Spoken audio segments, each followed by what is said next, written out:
오늘은 특별히 설교를 시작하면서 수능과 관련되어 있는 모든 분들에게 이 말씀을 꼭 전하고 싶습니다.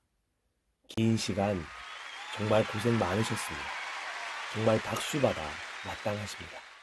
모두 원하는 결과를 꼭 얻으시길 축복합니다. 그리고 오늘도 변함없이 우리를 사랑하셔서 인도해 주시는 하나님의 은혜로 말미암아 하나님의 음성을 듣는 귀한 자리 가운데로 나아가도록 하겠습니다. 오늘 우리에게 주시는 하나님의 말씀은 누가복음 6장 28절 말씀입니다. 세 번역으로 준비된 말씀을 함께 한 목소리로 읽어보도록 하겠습니다. 너희를 저주하는 사람들을 축복하고 너희를 모욕하는 사람들을 위하여 기도하여라. 아멘. 이 말씀을 본문으로 오늘도 단계적 일상 회복과 함께 교회의 회복, 교회의 새로운 도약을 위한 리바이벌 위드 코로나19를 표어로 하는 세 번째 시간을 진행하도록 하겠습니다. 오늘 세 번째 시간, 주신의 말씀의 제목은 오히려 축복해주고 기도해주고입니다. 오늘도 주시는 은혜를 마음껏 누리기를 소망합니다. 귀는 쫑긋, 마음은 활짝.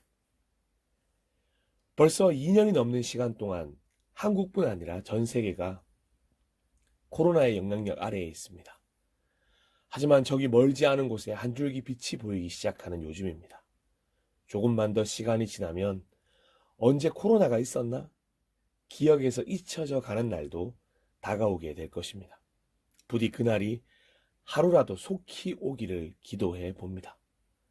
그런데 지난 2년이라는 시간 동안 코로나19가 득세하고 있을 때 수많은 단체 중에서 가장 많은 비난을 받은 단체가 혹시 어디인지 아십니까? 정부일까요? 병원? 신천지? 클럽? 등등 여러 단체가 생각나시겠지만 이런 단체들 중에서도 수많은 이유들로 또는 가끔씩은 이유 같지 않은 이유들로도 비난을 가장 많이 받은 곳이 있습니다. 예상하신 것처럼 잘 아시겠지만 바로 교회입니다. 그리고 그리스도인들입니다. 그러다 보니 교회 밖에 있는 사람들에게 뿐만 아니라 교회 안에 있는 사람들에게도 동일하게 이런 이야기를 자주 듣게 됩니다. 교회는 너무 이기적이고 그저 동네 눈이 먼 것 같아 라고 말입니다. 솔직히 들을 때마다 애써 침착하게 이성을 찾고 뼈저린 반성을 해보지만 그래도 뼈는 시리고 감정은 상합니다. 또한 시간이 지나도 좀처럼 아물지 않고 계속 더 아프게 느껴지는 이유는 교회를 향한 수많은 비난을 들으며 그 비난에 결사반대하며 절대 사실이 아니라고 말할 수 없었기 때문입니다. 당연히 저는 모든 교회의 상황을 알지 못합니다. 그래서 제가 아는 일부를 보고 전부라고 말할 수는 없습니다. 그렇지만 적어도 많은 이들에게 노출되어 있는 소위 대형 교회가 현명한 대처를 보여주는 것에는 실패했다고 인정해야 할 것입니다. 그들이 모든 교회를 대표하는 것은 분명히 아닙니다.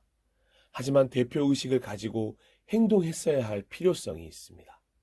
조금 더 조심해야 했고 조금 더 신중해야 했습니다. 사실 비난을 받는 가장 큰 이유가 언제나 이것 때문인 것 같습니다. 바로 교회의 그리스도인들의 이기적인 모습 말입니다. 더불어 함께를 늘 외치긴 하지만 사실은 자신만을 위한 그런 교회의 양면성을 보이는 모습 때문일 것입니다. 그래서 교회가 사랑이 타인을 향한 것이 아니라 사랑은 그저 자기 사랑이라는 공식으로 전락해버린 언행불일치의 대명사가 되어버린 것은 아닌지 깊게 생각해 보아야 할 것입니다. 땅끝까지 복음을 전할 수 있고 전할 수 있는 가장 위대하고 올바른 방법은 하나님의 사랑을 실천하는 것밖에 없음을 교회는 알지만 하나님의 사랑이 교회 담벼락을 넘지 못하는 것에 대해서 하나님의 사랑이 나의 삶을 통해 흘러가지 못하는 현실에 대해서 지금이라도 머리를 싸매고 고민하며 해결해야 할 것입니다. 혹시라도 다른 사람을 위한 빛과 소금도 아닐 뿐더러 소위 사랑의 눈먼 주님을 믿으면서도 그분이 가신 길을 따라가지 못하고 있는 단체로 어느새 교회는 전락해버린 것이 아닐까요? 그렇다면 교회를 향한 저주와 모욕이 가득한 요즘 시대에 과연 교회는, 아니 조금 더 좁혀서 그리스도인들은 무엇을 해야 할까요? 똑같이 저주를 퍼붓고 공공연하게 모욕을 주면 될까요? 아니면 우린 당당하다고 마이웨이를 고집하며 신경 쓰지 말고 그냥 앞만 보면서 갈까요?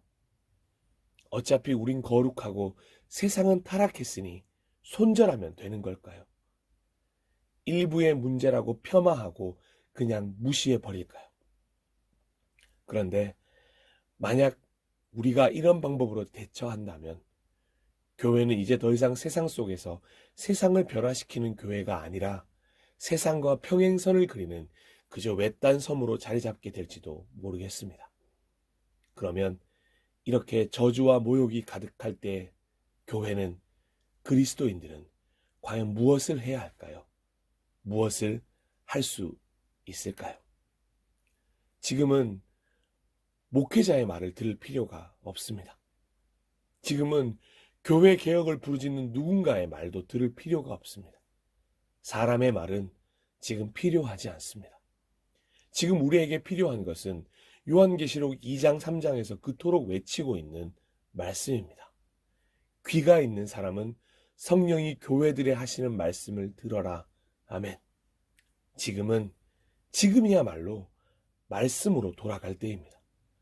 저주와 모욕에 어떻게 반응하는 것이 우선적으로 중요한 것이 아니라 왜 이렇게 되었는지를 반성하며 겸허히 하나님의 말씀 앞으로 나아가야 합니다. 그리고 하나님의 말씀에 반응해야 합니다. 세상을 대적하는 것이 아닙니다. 세상을 섬기는 방법을 성경에서 배워야 합니다. 마가복음 10장 45절에는 인자는 섬김을 받으러 온 것이 아니라 섬기러 왔으며 많은 사람을 구원하기 위하여 치를 몸값으로 자기 목숨을 내주러 왔다라고 기록되어 있습니다. 세상을 미워하는 것이 아닙니다. 세상을 사랑하는 방법을 성경에서 배워야 합니다. 너무나도 잘 아시는 요한복음 3장 16절 말씀처럼 하나님이 세상을 이처럼 사랑하셔서 외아들을 주셨으니 이는 그를 믿는 사람마다 멸망하지 않고 영생을 얻게 하려는 것이다. 아멘. 이 말씀을 배워야 합니다. 세상을 포기하는 것이 아닙니다. 세상을 변화시킬 방법을 성경에서 배워야 합니다. 하나님에게서 태어난 사람은 다 세상을 이기기 때문입니다. 세상을 이긴 승리는 이것이니 곧 우리의 믿음입니다. 아멘. 이렇게 기록된 요한일서 5장 4절에서 배워야 합니다. 그렇습니다. 지금은 하나님의 말씀으로, 하나님의 방법으로 하나님께로 돌아가야 할 때입니다. 호세아서의 부르짖음을 이 시간 가슴 깊이 한번 들어보십시오. 이제 주님께로 돌아가자. 주님께서 우리를 찢으셨으나 다시 싸매어 주시고 우리에게 상처를 내셨으나 다시 아물게 하신다. 아멘. 우리가 우리의 방법과 경험을 가지고 해결해 보려 한다면 실패할 수밖에 없습니다. 지금껏 계속해서 교회를 향한 비난의 소리가 줄어들지 않는 가장 큰 이유도 어설프게 세상과 인간의 방법으로 대처했기 때문일 것입니다. 세상의 방법으로 대하니 교회도 세상과 별반 다를 바가 없는 곳이 되어버린 것입니다. 발끈할 필요가 없습니다. 화를 낼 필요도 없습니다. 그건 세상의 방법일 뿐입니다. 그것으로는 그 어떤 것도 해결할 수가 없습니다. 결국 하나님께 영광이 아닌 비난을 돌아가도록 만드는 장본인이 교회가 되는 것입니다. 그래서 오늘 함께 이 말씀을 더 깊이 생각해 보기를 원하는 것입니다. 로마서 12장 14절 말씀처럼 여러분을 박해하는 사람을 축복하십시오. 축복을 하고 저주를 하지 마십시오. 바울이 누가복음 6장 후반부를 깊게 묵상하고 이렇게 기록한 것처럼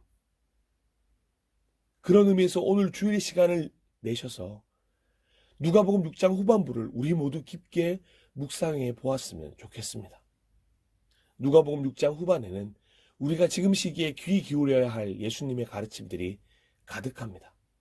그리고 그 중에 오늘 본문으로 함께 읽은 28절은 너무도 큰 의미를 가지고 있습니다.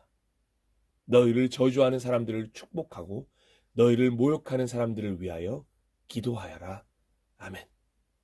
예수님은 이 말을 그저 말로 끝내지 않으셨습니다. 친히 삶으로 보여주셨습니다. 그는 모욕을 당하셨으나 모욕으로 갚지 않으시고 고난을 당하셨으나 위협하지 않으시고 정의롭게 심판하시는 이에게 다 맡기셨습니다. 아멘. 십자가를 지시기까지 저주와 모욕을 받으셨음에도 불구하고 오히려 축복하셨고 오히려 기도하셨음을 우리는 성경을 통해 볼 수 있습니다. 그때 예수께서 말씀하셨다. 아버지, 저 사람들을 용서하여 주십시오. 저 사람들은 자기네가 무슨 일을 하는지를 알지 못합니다. 그들은 제위를 뽑아서 예수의 옷을 나누어 가졌다. 아멘. 또한 누가복음 6장 28절은 공동번역으로 보면 훨씬 이해가 쉽게 번역이 되어 있습니다. 누가복음 6장 28절 공동번역으로 한번 보겠습니다. 너희를 저주하는 사람들을 축복해 주어라. 그리고 너희를 학대하는 사람들을 위하여 기도해 주어라. 여기서 서술어로 등장하는 주어라는 결코 명령조의 단어로 사용되어지지 않았습니다. 오히려 뭐뭐 할 수 있다라고 해석해야 합니다. 너는 너를 저주하는 사람을 축복할 수 있고 너는 너를 모욕하는 사람을 위해 기도할 수 있다. 네, 우리가 그런 존재입니다. 우리는 예수님의 사랑을 실천할 수 있는 존재들입니다. 예수님이 명령하셨기 때문에 명령에 따라 행하는 존재가 아니라 예수님이 삶으로 보이셨기에 우리도 삶으로 보이고자 하는 그리스도인입니다. 이 행함은 예수님께서 십자가에서 사랑을 완성하신 후 우리를 향해 선포하신 도전이자 과제입니다. 내가 진정으로 너희에게 말한다. 나를 믿는 사람은 내가 하는 일을 그도 할 것이요 그보다 더 큰 일도 할 것이다. 그것은 내가 아버지께로 가기 때문이다. 아멘. 그리고 수많은 믿음의 선배들이 이미 실천했고 결론을 얻어낸 말씀이기도 합니다. 솔직히 예수님과 믿음의 선배들이 견디어내야 했던 저주와 모욕을 생각한다면 오늘 우리가 마주하고 있는 저주와 모욕은 그저 한없이 가벼울 뿐입니다. 이제 우리의 차례입니다. 우리가 이 도전에 임해야 하고 과제를 수행해야 하는 것입니다. 억지로 하는 것이 아닙니다. 자원하는 것입니다. 기쁨으로 축복하고 기쁨으로 기도하는 것입니다. 내가 인격적으로 큰 사람이기에 대범해서 축복할 수 있고 기도할 수 있는 것이 아닙니다. 하나님의 말씀이기에 예수님이 우리에게 이미 보여주셨기에 기쁨과 자원으로 순종하는 것입니다. 우리가 순종할 때 그 다음은 하나님의 순서입니다. 우리는 그저 순종 거기까지만 생각하면 됩니다. 이런 도전이 짜증나고 이 과제가 도저히 이해가 안 가고 왜 이렇게까지 해야 하는지 받아들이는 사람은 어떨지 이런 여타의 답답한 것들에 대해서는 생각하지 말아야 합니다. 순종하고 난 후 과연 어떻게 될지 상상의 나래를 펼 필요가 없습니다. 그 다음은 하나님께 맡겨야 합니다. 하나님이 일하실 것입니다. 설교를 마무리하도록 하겠습니다. 오늘날처럼 비난과 저주와 모욕의 칼날이 교회를 향할 때 교회와 그리스도인들은 과연 무엇을 해야 할까요? 지금은 하나님의 말씀으로 돌아가 말씀을 배우고 묵상하여 말씀에 순종한 후 기다려야 할 때입니다. 그러니 우리 함께 교회를 그리스도인들을 저주하는 모든 이들을 위해 축복의 기도를 드렸으면 좋겠습니다. 우리는 그렇게 축복할 수 있습니다. 또한 교회를 그리스도인들을 모욕하는 모든 이들을 위하여 함께 기도했으면 좋겠습니다. 우리는 그렇게 기도할 수 있습니다. 코로나 시대뿐만이 아닙니다. 어쩌면 길고 긴 시간 동안 회복되지 못하고 여전히 좋은 글씨처럼 새겨져 있는 교회에 대한 이미지를 이제 바꾸어야 할 때가 온 것입니다. 오히려 좋은 기회입니다. 교회가 다시 하나님의 말씀으로 돌아가 하나님의 말씀 위에 세워져 하나님의 말씀을 실천하면 됩니다. 교회는 교회가 될 수 있습니다. 지금은 오히려 축복하고 오히려 기도할 때입니다. 드디어 그토록 어렵게만 느껴지던 말씀을 삶으로 실천할 때입니다. 펼쳐지는 이 한 주간 우리 함께 저주와 모욕을 퍼붓는 이들을 향하여 축복하며 기도하며 보낼 수 있기를 간절히 소망해 봅니다. 사람들은 귀를 막고 큰 소리를 지르고서 일제히 스데반에게 달려들어 그를 성 바깥으로 끌어내서 돌로 쳤다. 증인들은 옷을 벗어서 사울이라는 청년의 발 앞에 두었다. 사람들이 스데반을 돌로 칠 때에 스데반은 주 예수님 내 영혼을 받아주십시오 하고 부르짖었다. 그리고 무릎을 꿇고서 큰 소리로 주님 이 죄를 저 사람들에게 돌리지 마십시오 하고 외쳤다. 이 말을 하고 스데반은 잠들었다. 아멘. 함께 잠시 기도하도록 하겠습니다.